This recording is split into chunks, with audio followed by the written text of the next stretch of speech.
Welcome to SpanReads, not your typical rereads podcast, a 17th Shard series where we reread Brandon Sanderson's works and are giant nerds about it. Unlike the traditional reread style, we won't be going through each book chapter by chapter, but instead looking at different themes within the series. We are going to do 3 episodes, reactions and retrospectives, character relationships, and then a 3rd episode on lore. Similar to our Skyward SpanReads, we will be doing full spoilers during these episodes. As such, this is a warning to our viewers and listeners that there will be full spoilers for all Skyward novels, excluding Defiant, and the Skyward Flight novellas from this point forward. Today we'll be talking about Starsight, the 2nd book in the Skyward series. Joining me is Ian. Hey, I'm your writer. Jessie. Hello, I'm Lady Lameness. Eric. Hey, I'm Cass. And I'm Mish, or firstRainbowRose. If you want a recap of this book, go ahead and click on the link to go to Jessie's recap. So, first episode, recap and retrospectives. Who wants to start us off? So, we've had this recording scheduled since recording the last one, which was over a month ago. And when did I start rereading this book? Yesterday. I also started the reread yesterday, so hell yeah, I did the exact same thing. Hey, it'll be super fresh on your minds. That's right. Yeah, it was one of those things where it's like, I knew once I got into the book, I'd enjoy it. I just could not work up the motivation to start reading it. I found that for me, it was actually the first book grabbed me and just yanked me through it for the reread. Mm-hmm. And this one, I was a little bit less just pulled along. I was like, okay, yep, nope, this is the book and I remember this and it's good, but it wasn't as absolutely captivating as it was for the first one. Yeah, I'm not going to lie. I suffered through this book because I had to. Yeah. At the end, I had it on 2.5 times speed listening so that I could just finish it. See, I just listened to all of my books at 2.5 times speed because I'm only at 2 times speed. Otherwise, it's a little bit too fast for me to process. But I don't know. I have read this book quite a few times before, which does help. But this time was just, I don't know. I didn't really want to read it, but here we are. I remember the first time reading this, it took me a while. I liked the end. I've always liked the last half of the book. The first half of the book has always been somewhat rough. The first time reading it, I remember getting to Starsight and then realizing oh wait, this is what the book is. Yeah. Okay. The part on Defiant is super fascinating and it's really good. And then you get to Starsight and you're like, what? It's like whiplash. Yeah, this book gave me whiplash. It's kind of the opposite for me. It's on the opening sequence on Detritus, I'm like, okay, what's the point? Mm. We don't have the point of the book until we get to Starsight. It's true. Okay, it's infiltration. Okay. Whereas before, it's just Spencer doesn't know what she should be doing. That's fair. Which is unsatisfying, at the start of a book. Yeah, she's just kind of plodding along, not with all that much purpose at the start. Mm-hmm. So I can definitely understand that. I definitely found going to Starsight was very much a left turn I was not expecting. But I actually found it started earlier than that for me. It was when Cobb takes Spencer through and is this is actually a spy book. We're going to talk about spy school now. Before Atlantic even crashes, I'm this is not what I was expecting. This is not what I thought we were being set up for. Okay, let's see where this goes. And then, of course, we do the whole Starsight thing, which is actually a spy book, but isn't even the spy book that was being described. Right? Yeah. So it is just I felt I was being bashed back and forward with what the book was meant to be. So it took me till about part 3 where they're doing all the Delver maze stuff and the flight stuff before I was okay, I'm kind of settled into what this book actually is now. For me, the very opening of wow, Spencer's doing space combat and Brandon's recapping, I'm okay, cool. Not interesting. Once we get to the Delver totally destroying detritus, I'm like, I'm in. Like, I'm super in. And so the Delver stuff pulled me through the entire book, and I was totally fascinated. So yeah, when we go to Starsight, it's like, yeah, give me lore. I want lore. It's like, oh yeah, Kuna just telling me the lore of these things about the Delvers. It's like, yeah, yes, I do want this. And but there is whiplash, but that part really worked for me. And if you've listened to our Starsight reactions, which is quite some time ago, but that was a contentious shardcast there, I said then that I loved 95% of this book, and then it face planted at the end, and I dislike that last 5% less now. You tend to dislike things a little bit less on your second time through, or after a little bit of time, because you were the same way with Zane. That's true, but I'm still ready to go for a Zane rant and a last 5% of this book rant. I'm ready. I'm always ready. So I do wonder, Eric, whether it's because you've now read more of the series and like you've read Cytonic in particular, whether that's having an effect on your reread of Starsight. I think this book ends on such a cliffhanger that needing to wait 2 years for Cytonic and stuff is kind of brutal. Obviously, Brandon's got to write Stormlight. I get it. That's fine. Like, it totally makes sense. That's the priority. But it's not my favorite. And also, I just think the Delver should have killed more people on Starsight. I will stand by that. They said the planetary shields only last a few minutes, and Mortimer's just around in the draft pod. How long does it take to get to the ship, to get out to the Delver, to get to the maze? That feels like it takes more than like 3 minutes. What? That's fair. Like, then the shield should be down, and like thousands to millions should be dead, and like the Delver destroyed detritus really quick there, and it just feels like, oh yeah, it's fine. It's fine. It's totally fine. And so I still maintain that is dumb, and that's mostly because Chet's a character and is that Delver in the next book. I think that's 100% the reason why Brandon didn't want to do that. Yeah. It's like, I also remember like part of your issue way back when was that like the impression you got from reading the book was that now Delvers were not going to be an issue anymore. Like, oh, everything's fixed, and being unsatisfied there.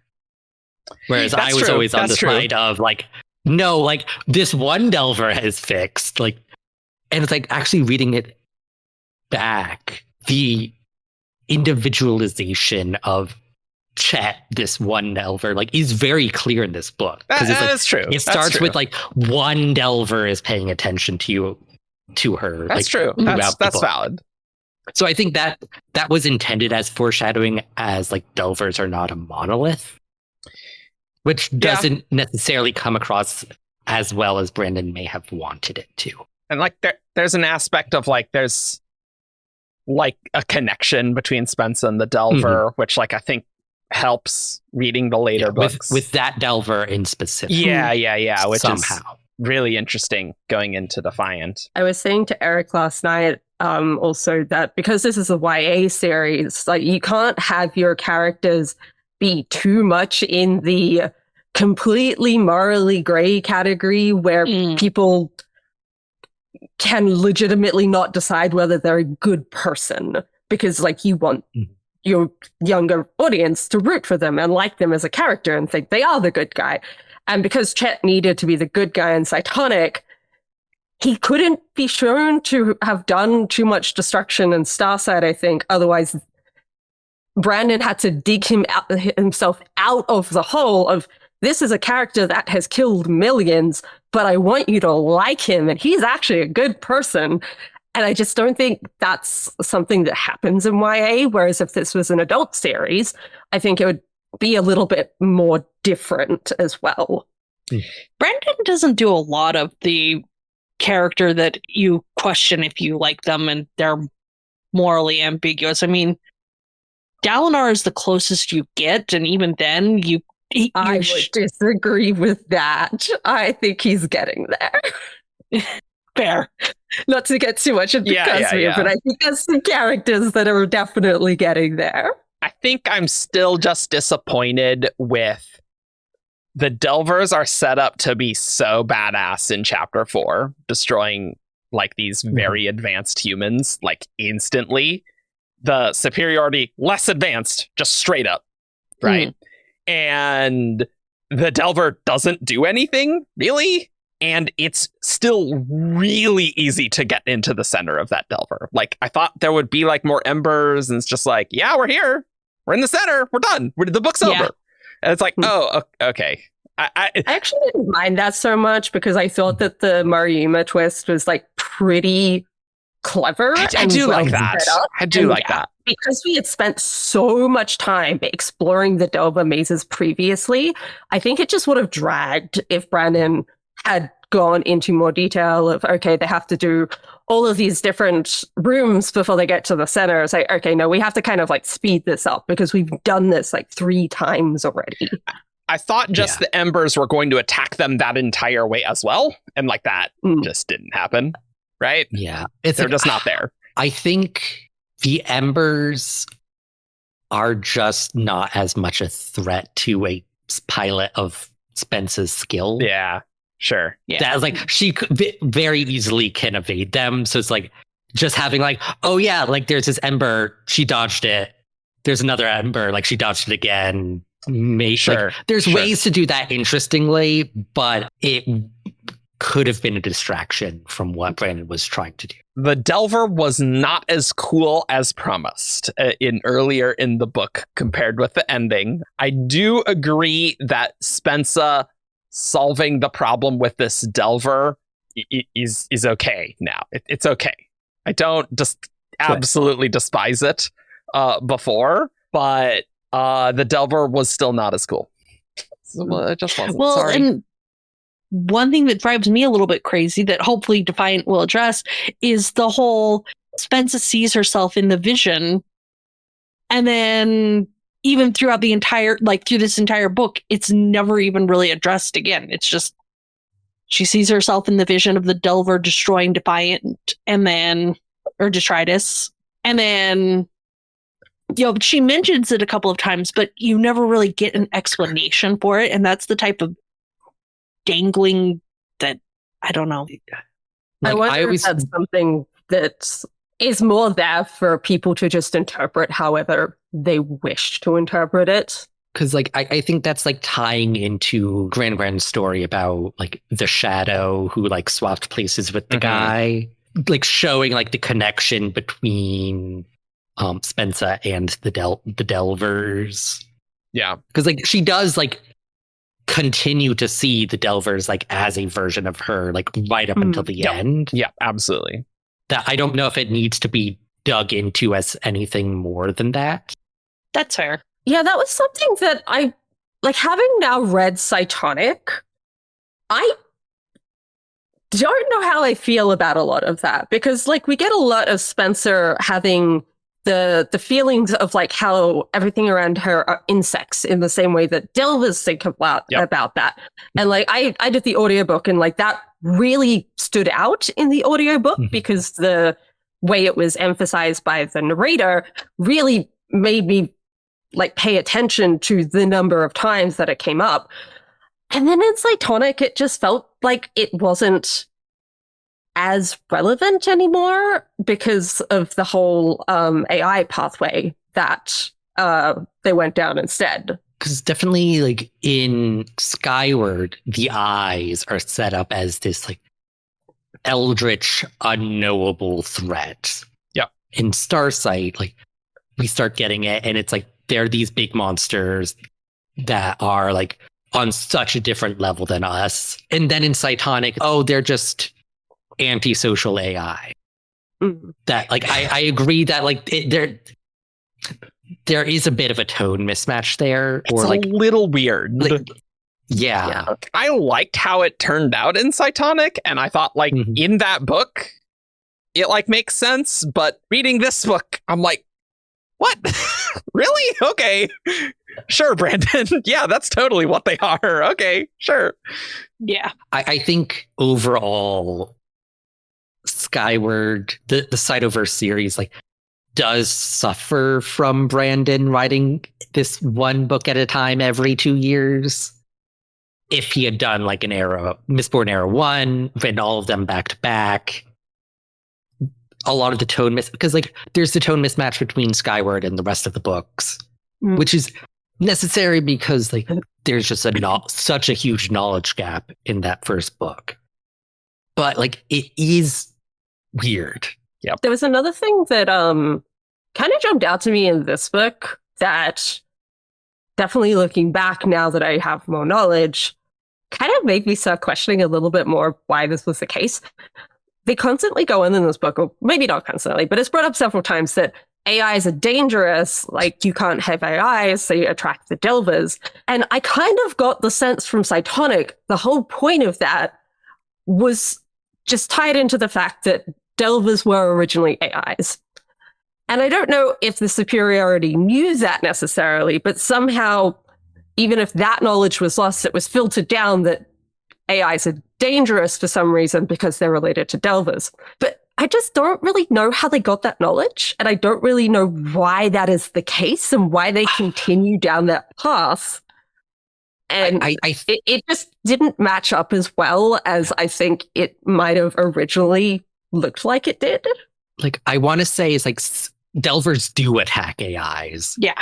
Because like they hate AIs because they're like programmed to like stop other AIs from becoming like them, because that would be a clue that that they used to be AIs, which is something they don't want to remember. Yeah, like which is like very convoluted. Yeah.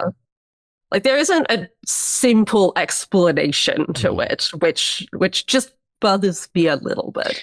There's a lot of things that it's like, I mean, it kind of makes sense, but like the questions are not addressed. Like the slugs, we're going to talk about that. So that'll probably be in the third episode. I remember when reading Cytonic that I felt there was a lack of tension compared with especially Skyward. And I think in the ending, I did feel tension. Like when that Delver's summoned, it's like, oh, things are gonna be bad, and then it's fine. But like it seems like it's gonna be bad, right?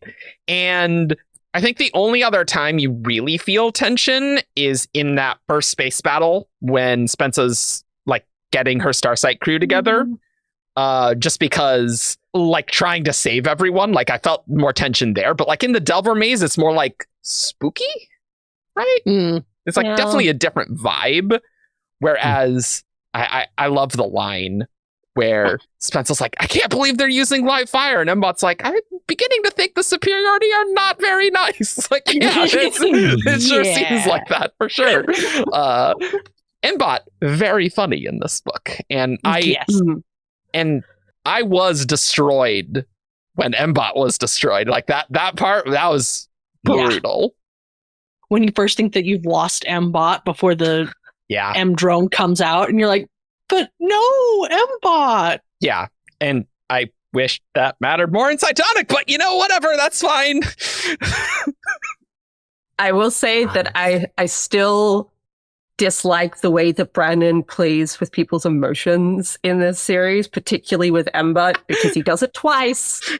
Where he basically destroys Mbot and makes it seem like Mbot's gone, and then it's like, oh no, almost immediately, oh no, Mbot's fine. Don't worry, guys. He's still there. He's still there, guys. And I don't like playing with people's emotions like that with like, it's pretty, I call it a fake out death, like whether other people agree that these are fake out deaths or not, each their own. But like the whole like, oh, let's give you a really strong, powerful, like worried emotion and like, that could almost like go down the grief for a character and then immediately reverse it. Like, I don't like tugging on people's heartstrings like that. I think it's kind of a cheap trick to use in a book. And I know that Brandon's really good at writing emotional scenes with characters. So I think he could have just done a bit better with it. I prefer the immediately, oh no, it's okay, to the, later down the line, you find out, no, never mind. Hesho's actually back in the next book, guys. I will say that I also don't like that very much. And the whole thing with Hesho bothered me to no end. Yeah, I think part of the issue is he's not signposting it at all. As far as it's written, these characters are explicitly dead only for it to be undone. Yeah. Whereas if there was some ambiguity of are they dead? What happened here? Make it more of a mystery of are they still alive? Are they dead? We don't know. Would make them coming back more palatable. Yeah. Yeah. It's so funny because I don't mind the M-bot fake out death in this book at all. And actually, I don't mind it in Cytonic either, but I think this one is done better. Because at least I do. This one is done better. They talk about copying him a lot and with the drone and stuff. And so I think that makes a lot of sense. And you still, to me, I still have the emotional impact that the ship is gone. And that's such an important part of M-bot's character that it's not pointless until immediately in the next book when he's oh yeah, I think faster now, I'm good. So yeah, I mean that's at the end of this book. As they're approaching the portal, he starts thinking faster. I guess that's true, but he just gets over his anger of Spencer and that deep betrayal super quick, immediately, which I don't like. Yeah. And that was such a good character conflict that was set up as well. Yeah. The moment where M-bot finally comes back to Spencer and she's about to jump back to Detritus and he's like, what's going on? I've been trying to do stuff to help. And she's like, I'm sorry, I have to leave. Wow. That was emotional. Yeah. It's funny how these first two books, M-bot's big character conclusion is I rewrote my programming. They just do that twice. So that's kind of funny. But it actually works. It's just a funny realization that it's oh, Brandon literally just did the exact same thing twice in two books. But I do think it's also sort of meant to be foreshadowing the Delvers, right? The fact that they were able to rewrite their programming to hide their grief from Jason's death. Sure. Well, their grief of the single AI and then turning into the Delvers. Sure. I do think it is meant to be foreshadowing, but honestly, I didn't think about that till this moment, so I don't know how well it works as foreshadowing. Oh, I think that's fine. It's just funny reading three books and we don't do it in Cytonic, but it's just funny that we did it 2 books in a row to me. But it did work. The M-bot stuff worked for me and was really sad. And yeah. Something I noticed to do with the Nowhere portal, the superiority can just make it appear. The way it is described is that Spencer is watching it and they just make it appear in the room and push the bell through. That's crazy that they just seem to have some control over it. Also, it just seems very different to the other Nowhere portals that we went into. Don't think about the series continuity that hard in the series. That's really the problem here. We're Coppermind editors, that's our job. Yeah. Well, and all the others require a Cytonic to trigger, and this one apparently doesn't. They might have a Cytonic there, though, whose only job is to trigger it. Yeah, it's possible. But yeah, the visual description, very different. Because this is very much a singularity type thing. Yeah. It's it describes people stretching as they go into it. Whereas the others are just portals. Yeah. I think you're sensing a theme in these SpanReads of just there's this series is issues. There's a few issues. It's still very fun. Yeah, I do genuinely enjoy this book. It does take a bit to get into, though, Ian. You are right. It does. I'm surprised it happened to me earlier than you. That's interesting. But I think I'm just a sucker for evil ultimate monsters. I'm into that. I'm super into that. Wow, never would have guessed. Monsters. So it's that first Delver scene is just that's weird. And then let's continue. Like, what's the point of this book, please? It's like even that it's not like for sure. Yeah, because at that point it's not like, oh, like this is the point of the book, as we learn later. The telegraphing just isn't there for me in the beginning of this book. It was very clear to me, like, when Kuna was talking about the Delvers to Spensa in part 2, that's like, oh, yeah, no, the Delvers are the real threat. That's what we're dealing with. Yeah, for sure. Totally. Yeah. But definitely in part 1, it's like, what are we doing? For sure. So yeah, you're totally right there. Yeah. We're doing stuff, I guess. I think we should talk about what was one of the bigger controversies when this book first came out. The whole like kind of split between the fandom of like what people were expecting with this book, and like the difference between like people who were really into following Spencer and Embot and people who were just disappointed by the lack of other detritus stuff. Because I think that was like one of the biggest things that kind of came out after the book from Fandom Spaces was this like pretty strong split in the community of how people felt and like what people thought was going to happen in this book. And I think, I know at least for me, like the camp that I fell into really colored my experience of the whole book, because I was expecting one thing and I got the other. Yeah, I mean, the first book is very much a chorus book of you've got group ensemble is the term I'm looking for. It's an ensemble book. And then in this book, if it weren't for like Spence's need to create a family wherever she goes, she would be alone. Well, that's another issue. Like, this is an endlessly fascinating discussion for me as someone like on the complete opposite end of the spectrum. This whole series like is Spencer and Embot and weird Cytonic stuff. So it's like, yeah, like I loved Skyward Flight, but it's like they were never like core to what I enjoyed about Skyward.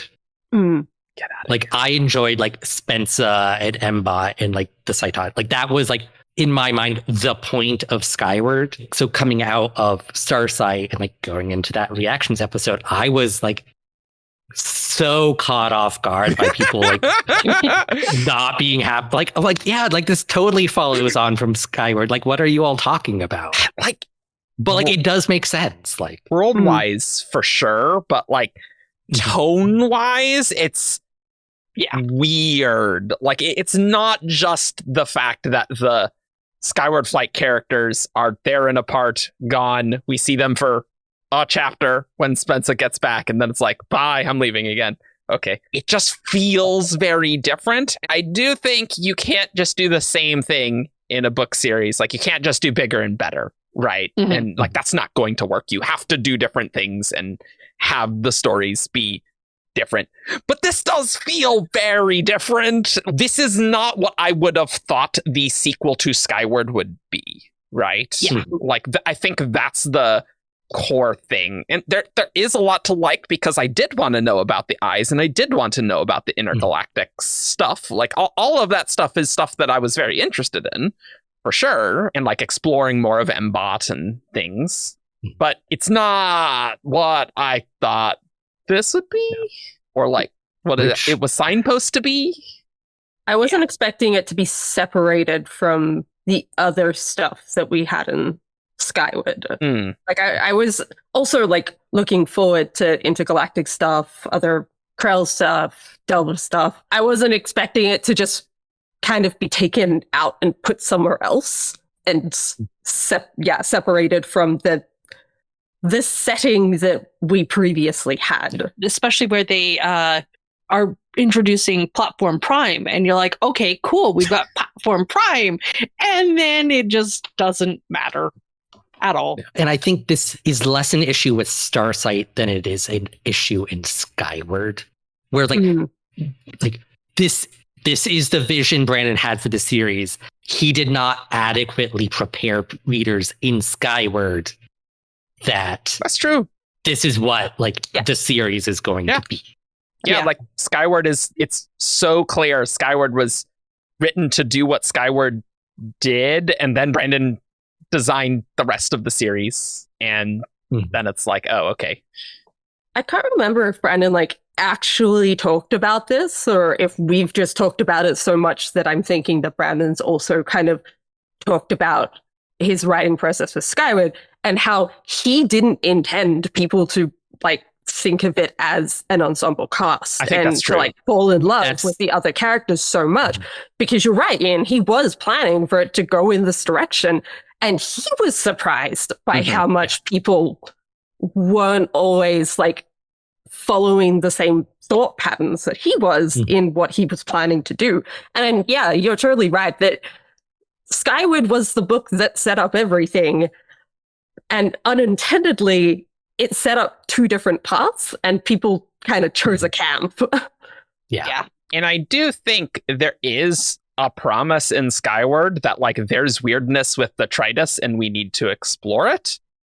Right? So it is a bit weird in the sequel that it's just like, yeah, not talking about it at all. And like thankfully with like the Skyward Flight things, we do get that. So like we do get that eventually for sure. But like we do get that in this book. With the slugs. With with the interlude. The interludes being Jorgen, Gran like training him to listen to the stars is like there's nothing up there for him. Like he needs to listen below.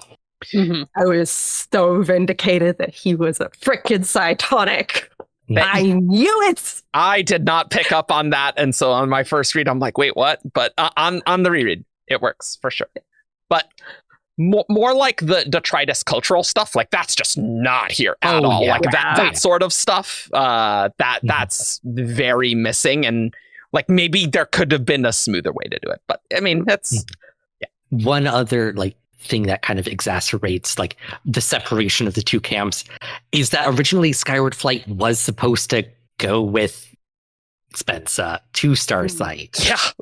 Like in the original outline, like it like Spensa was supposed to be by herself like in Cytonic, but then like in writing Starsight, like it didn't make sense for them to come. And like, I agree, it wouldn't make sense for everyone to come with her. It's already implausible enough that it worked out as well as it did in this book. Whereas like, if they had come along with her, like it would have been more of a stepping stone to Cytonic. It's interesting. But yeah, there really were those two camps. I do think that as a whole, Skyward Flight helps a lot for that, which I think we're going to do. Skyward Flight after this, and Cytonic will be our last span reads. Cool. For that. Sure. So if you missed our crew in Starsight, well, we'll get them in Skyward Flight. Right there. Hell yeah. Which is a thick book. If you get that collection of the three novellas, it's good. Not to jump too much into the Skyward Flight stuff, but I am glad in Sunreach that we start with the ending of Starsight and the battle that is at the Detritus, because I know that one of the things that frustrated me is they're having this giant battle at the Detritus, and I just kept expecting there to be some sort of crossover between Spencer and like the flight she had at Starsight and the Detritus crew. And it just never really happened in the space battle. And that was something that just seemed so obvious to me that it was going to happen, and it didn't. So I know I was frustrated by that. So I was really glad that Jancy started at that point, because I think we really needed to see that battle from Skyward Flight's perspective, particularly with the whole turning off all their instruments, because that would have been terrifying. And to actually like get that perspective helped a lot, I think, after not getting it in Starsight to any degree. That was definitely what I thought in my initial read of Starsight. I think now that I know what the series is and what this book is, I enjoyed it more now because I didn't have that disappointment as well, where I thought the crews would come together and expectations. Like now that we know what's in it, we know what to expect. What we thought was going to be there, and I think that's why like some of us were disappointed. You could easily imagine in Brandon's Cosmere things where it's like, oh, we're switching between all the point of views and we're going between the point of views in that battle at Detritus. And it's just like, no, turn off the radios. We're not going to hear from them. And granted, we didn't see Skyward Flight that much. So like maybe that makes sense for this book in that sense. So like I get it. And without the radios, that makes it hard to talk to the other ships and doing that. But I still like my imagination of what that battle could be if they all came together is pretty sweet. It's pretty cool. Yeah. But also like a scene of Kimmeland in her ship, like everything's silent. Seeing a Delver over there and just like, what's happening? Yeah. And just like not being able to call out, talk to someone for reassurance. Just like a 2-page little scene, like even shorter maybe, of just like people reacting. I think that might be the problem.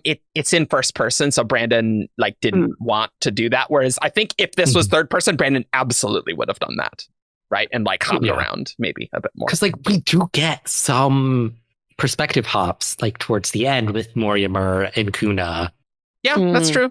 But like, yeah. It is what it is. It is what it is. But you are right, Jess. Starting in Sunreach, seeing the battle from that perspective, very important. Good call. Like it started so strong for me. Like I was excited for them to begin with, but to start there, I'm like, oh, thank God. Yeah, this is great. I'm looking forward to rereading those over Cytonic for sure. Yeah. See, it's like this book is the only one like I think I'll struggle with starting to reread because like I'm excited for Cytonic because I do genuinely like Cytonic. Yeah, I know you do, and I like Skyward Flight. Yeah. Speaking of the final battle, because I listened to the audiobook, it was a very different experience to me because I'm used to physical reading, and I really liked the way that the narration was done because it really did kind of ramp up the tension, and every moment of something big happening, of the weights and measures, like jumping in to outside Detritus, like that was like a big oh no moment, and like Braid bringing the Delver through was very much like a oh crap moment, and just every single bit was read so well to make that ending really, really interesting. And I really liked the way it was done. I do have some issues with other parts of the audiobook, but I did just want to bring it up as if anyone is an audiobook listener, this is one I would probably recommend. I just think some of the accents for the non-binary characters are probably not the best choice, is my biggest issue with the narration. Good to know. Do you know who the narrator is? Susie Jackson. Like it is hard when like you already have a feminine or masculine sounding voice to do a neutral sounding voice, but like Kuna is very high pitched, and I really did not like that. And I know Mortimer at least one point was very similar, and I don't think that was the best decision, but like the actual narration by her was done quite well. Heshu was really fun to listen to, and yeah, I liked what you said about the insects. Like I can basically hear it in my mind how an audiobook narrator would make like the part where Spencer's like thinking about that everyone's insects, like that feel distinct and really interesting. So that's good. I'm glad the audiobook on the whole helped the book. Yeah. So any final thoughts from anybody? I don't think so. Nope. We talked about the important thing of the split I think these episodes are longer than I anticipated, but I think we have overall thoughts to discuss on these books. So it's also not terribly surprising to me when we do like 3-hour shardcasts on this, basically, that we could talk for a bit. Yeah. Cool. Awesome. Well, thank you for watching. You can find us at 17thshard.com for all the news, discussion, theories, and fun that you could ever want. You can find us on Facebook, Twitter, SoundCloud. You can leave us a review on iTunes. You can subscribe on YouTube, and you can also support us on Patreon. See you next time. Bye. Bye. Bye.